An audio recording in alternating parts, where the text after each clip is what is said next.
Hey Moz fans, welcome to the latest edition of Whiteboard Friday. I'm Cooper Holmeyer. I started doing SEO in 2016, and today I work at a large outdoor specialty retailer helping make our strategies for technical SEO come alive. Thank you for attending this session 2 of 3 of our SEO and accessibility series. If you've taken the Intro to SEO course here at Moz, you're probably familiar with a concept called Maslows Hierarchy of SEO needs. If you're not, the basic idea is that we have to have some foundational elements that are needed to make us rank in search engine results. And then we can layer some things on top to make us more competitive in those results. But it all starts with crawl accessibility, and in the same way, it starts with basic human accessibility as well. Our goal when we're creating content is to provide equitable access. And so this means my content is not only available to search engines, but people of all abilities as well. Let's look at an example. Let's say I'm a restaurant, and commonly you'll see restaurants post their menu in the windows of their stores or shops.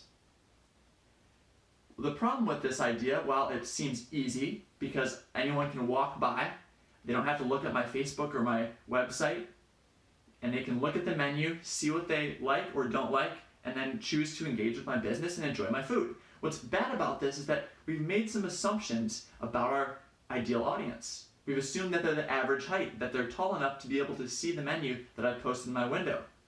We've assumed that they have great vision, that they, on a rainy day, can see the menu items and still make the decision to come inside. We've also assumed that by not including any pictures on our menu, people know what we're talking about. They're familiar with the cuisine that I'm making or the flowery, eloquent culinary language that I'm using to describe my dishes. But I think what you'll find is that these assumptions are exclusive versus inclusive, and we want to be inclusive of all of our audience members. So for example, assume maybe my person is not an average height. How do I account for that? If they're not the average height, seeing the menu might be impossible.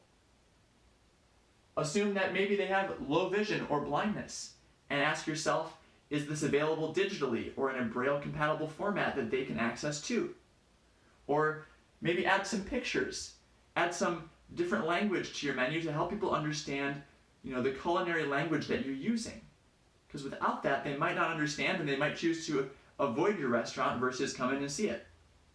So these are things you can do to assume the best and provide a diverse group of people a better experience. Let's do some napkin math. If you have 1,000 people in your restaurant every month, we know from last time that 1 in 5 people on average have a disability in the United States. That means 200 of those 1,000 people have a disability. And you're excluding them by not including some information or other mediums to consume your menu. That compounded is, 200 people times, let's say an average of $15 a meal, that's $3,000 a month you're leaving on the table. Quite literally. So think about that. It's not just about providing equitable access, but it will cost your business money too. And $3,000 a month is very expensive, especially for a small business. And I'm sure you're saying, Cooper, what if I'm not a small business? What if I want people to buy my product or give me a lead or come sign up for my service? That's okay. These rules apply to you too. It's the mindset. If you have a podcast, an email newsletter, a blog, a website, I would implore you to ask the question, as a person with blank, can I blank?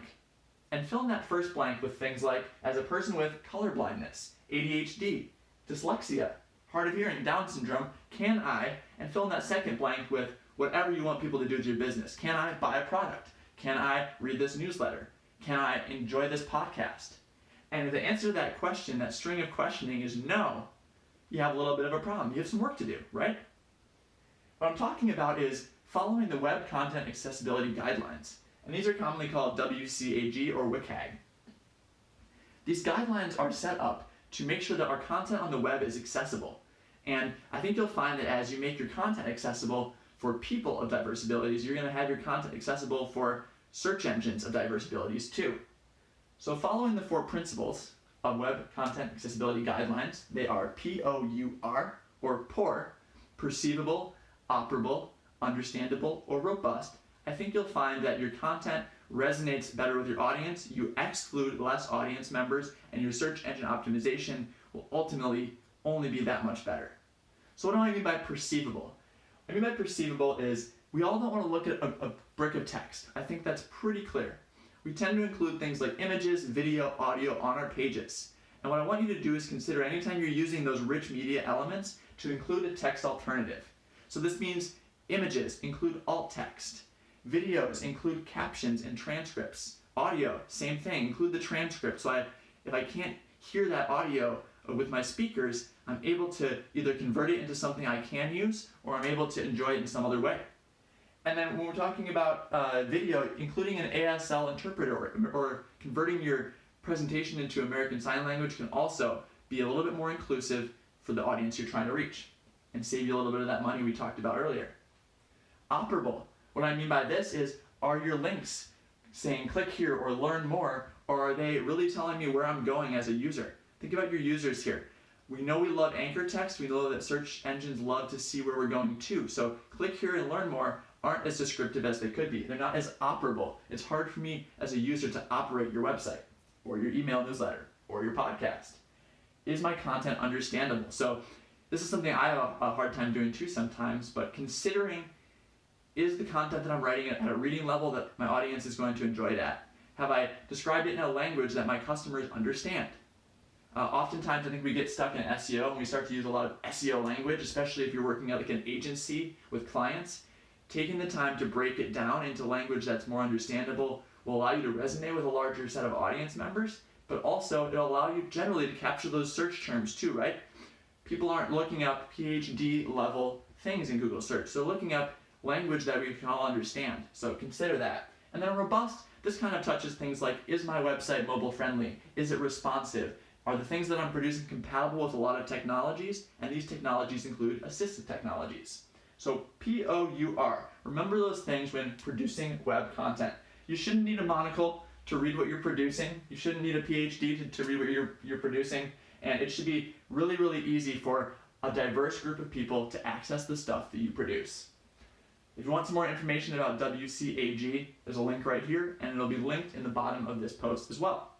So what can you do as a content SEO? You can write informative and unique page titles. Those page titles matter for not just search engines, but people as well, and assistive technologies. You can use headings correctly.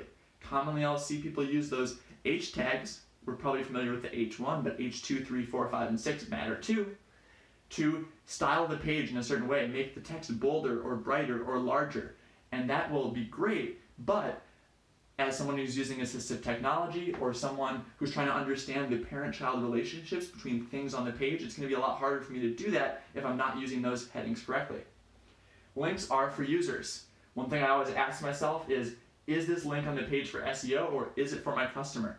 And if the answer is it's just on the page for SEO, come back to the table, figure out a way to make an SEO-friendly approach to a customer problem and put a link on the page that's going to resonate with customers and also help your SEO, not just one or the other. Plan for a text alternative. No matter what you're building, I'm sure it's going to involve some rich media. Plan to include captions, transcripts, ASL interpretation in your presentation from day one. Over-describe what's happening. We know that descriptions are going to help pick up additional synonyms, additional talking points for search engines as well. We know that being more comprehensive and honest and ethical will ultimately lead to a better SEO outcome. It also helps people, normal people with diverse abilities, get that same outcome as well. Let them enjoy it. Make this about customers and not just search engines, and I think you'll find that both parties win. Provide clear instructions to what you want people to do. Don't make it hard to convert. And number 7 is write content that you want to read.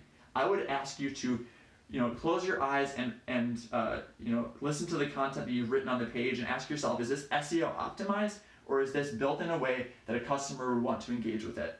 And what I want you to try to do is try to figure out, how can I write this piece of content in a way that is just seamless? It's invisible that I've even optimized this for SEO. It just feels like it's a normal piece of content that resonates with me. That's what you're looking for. The best SEO is invisible. Help people and bots. Not just bots or not just people. So focus on these web accessibility guidelines, and if you want some more information about WCAG, it's right there. Next time we're going to talk about technical SEO and some behind the scenes code that will make your website more accessible for all. Thanks for watching.